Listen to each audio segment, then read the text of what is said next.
अस्सलाम वालेकुम viewers, welcome to my YouTube channel yum yum food spot. तो आज मैंने बनाई है बहुत ही मज़ेदार सी खस्ता सी नान खटाई, नहायत ही आसान और बहुत ही कम इंग्रेडिएंट्स के साथ, जो आप बहुत ही आसानी से बना लेंगे। तो आए अब हम चलते हैं इसकी रेसिपी की तरफ। तो व्यूवर्स, नान खटाई बनाने के लिए सबसे पहले हमने एक बाउल लिया है, उसके अंदर मैं शामिल करूँगी आधा कप घी। बहुत ही ईजी रेसिपी है व्यूवर्स। तो सबसे पहले हमने इसके अंदर आधा कप घी शामिल किया है। अब हम इसको अच्छे से मिक्स कर लेंगे।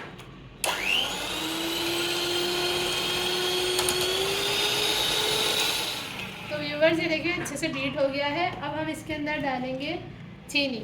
चीनी भी मैंने यहाँ पे सेम क्वांटिटी ली है, हाफ कप। इसको मैंने अच्छे से पीस के और छान लिया था। ये मैं इसके अंदर ऐड कर दूँगी।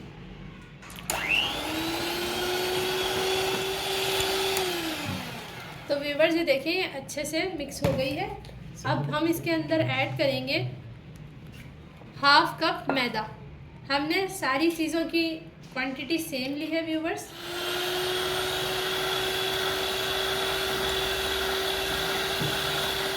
तो व्यूवर्स, ये अच्छी तरीके से मिक्स हो गया है। अब हम इसके अंदर डालेंगे 2 टेबल स्पून बेसन, यानी कि ग्राम फ्लोर।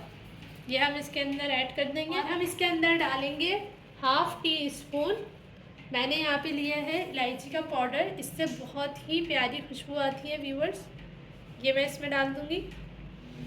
और हम इसके अंदर शामिल करेंगे 1/4 टीस्पून बेकिंग सोडा। ये बेकिंग सोडा है viewers, this is not a baking powder. तो ये हम इसके अंदर ऐड कर देंगे। हमारे तमाम इंग्रेडिएंट्स मैंने इसके अंदर ऐड कर दिए। अब हम इसको अच्छे से मिक्स कर लेंगे। तो व्यूवर्स, अब हम इसको हाथों की मदद से अच्छे से नीट कर लेंगे।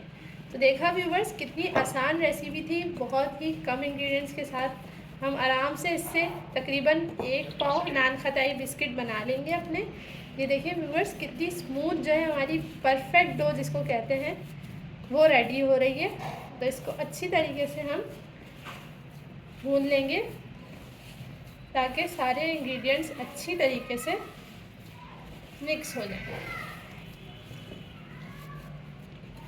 तो ये देखिए व्यूवर्स, हमारी डो जो है वो कितनी प्यारी, कितनी परफेक्ट बनके ये देखिए रेडी हो। अब हम इसको रख देंगे तकरीबन आधे घंटे के लिए ढक के रेस्ट करने के लिए। व्यूवर्स, यहाँ पे मैंने एक पिज़्ज़ा ट्रे ली है। इसको मैं अच्छी तरीके से घी से ग्रीस कर लूँगी अच्छे से। तो व्यूवर्स, यहाँ पे देखिए मैंने एक पतीला लिया है, उसके अंदर मैंने इस तरह से स्टैंड रख दिया है।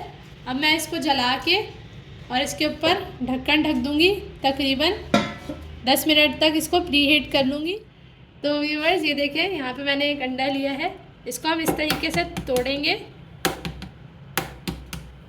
ताकि हमें अंडे की जर्दी और सफ़ेदी इस तरीके से हमें अलग कर लेनी है। इस तरह से ये हमारी सफ़ेदी अलग हो गई है। अब हम जर्दी को अलग निकाल लेंगे। व्यूवर्स, ये सफ़ेदी जो है हमें इसको हटा लेना है और ये जो जर्दी है हम इसको अच्छे से फेंट लेंगे, क्योंकि हम इससे अपनी नान खटाई को जो है वो सजाएंगे। तो व्यूवर्स, ये देखिए हमने इसकी गार्निशिंग के लिए बादाम लिए हैं। इसको हम इस तरीके से हाफ कट कर लेंगे।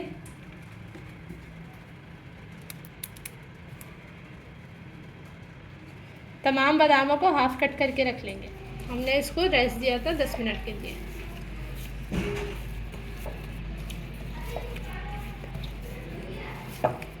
छोटे छोटे बॉल्स बनाएंगे इसके। नान खटाई को हमेशा हाथ से ही शेप किया जाता है ताकि उसकी शेप जो है वो थोड़ी फूली फूली बने। तो व्यूवर्स, नान खटाई की हमने शेपिंग कर ली है। अब हम इसके ऊपर लगा रहे हैं ये जो हमने जर्दी ली थी, इसको हम कांटे की मदद से लगाएंगे। इससे ये बहुत प्यारा लुक देगा।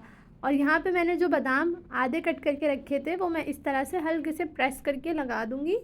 जितनी भी नान खटाइयाँ हैं उन सब पे इसी तरह से लगा देना है। तो ये बहुत ही मज़ेदार बनेगी।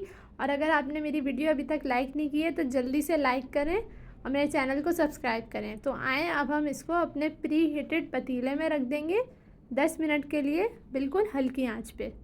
तो ये देखिए व्यूवर्स, ये हमने निकाली है। माशाल्लाह से ये बिल्कुल डन हो गई हैं, बहुत ही मज़ेदार सी बनी है। हम अब इसको डिश आउट कर लेंगे। तो व्यूवर्स देखें, तैयार है बहुत ही मज़ेदार सी लजीज मेरी खस्ता खस्ता सी नान खटाई। आई होप आपको ये रेसिपी ज़रूर पसंद आई होगी। अल्लाह हाफिज़।